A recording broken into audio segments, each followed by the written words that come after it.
பொருளாதாரத்தில் ஆழ்ந்த அறிவு கொண்டவர். நிதி சார்ந்த தெளிவால் பொருளாதார வல்லுநரும் முன்னாள் பிரதமருமான மன்மோகன் சிங்கை ஈர்த்தவர். இடதுசாரி கொள்கையில் வேரூன்றியவர். சிறந்த நாடாளுமன்றவாதியாக அறியப்பட்டவருமான தோழர் சீதாராம் யெச்சூரி காலமானார். அவர் குறித்த ஓர் சிறப்பு தொகுப்பு.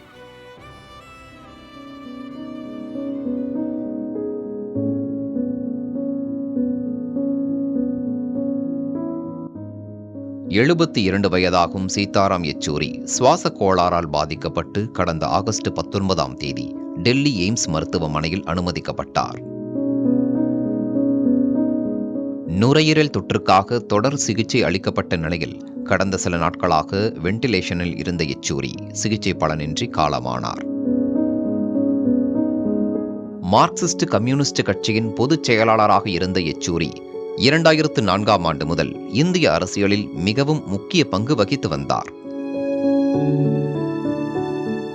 ஹிந்தி, உருது மொழி புலமையால் வடமாநில தலைவர்களை ஈர்த்தவர். சரளமாக மலையாளம், தமிழ், வங்காள மொழிகளை பேசக்கூடியவர். கூர்மையான வாதங்களால் ஆளும் கட்சி உட்பட அனைத்து கட்சி உறுப்பினர்களையும் ஈர்த்தவர். கடுமையான விமர்சனங்களை முன்வைத்த போதிலும் அனைத்து கட்சியினரிடமும் நட்பு பாராட்டியவர். எழுச்சிமிக்க கம்யூனிஸ்டான சீதாராம் யெச்சூரியின் மறைவு கட்சி வரம்புகளை கடந்து அனைவரையும் துயரத்தில் ஆழ்த்தியுள்ளது. சீதாராம் யெச்சூரியின் மறைவுக்கு இரங்கல் தெரிவித்துள்ள பிரதமர் மோடி, இடதுசாரி சித்தாந்தத்தின் ஒளியாகவும் அனைத்து அரசியல் கட்சியினரையும் இணைப்பவராகவும் இருந்ததாக புகழாரம் சூட்டியுள்ளார்.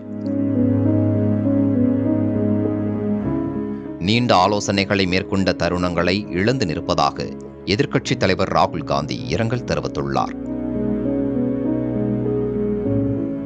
தேசிய அரசியலுக்கே யெச்சூரியின் மறைவு பெரும் இழப்பு என்று மேற்கு வங்க முதலமைச்சர் மம்தா பானர்ஜி குறிப்பிட்டுள்ளார்.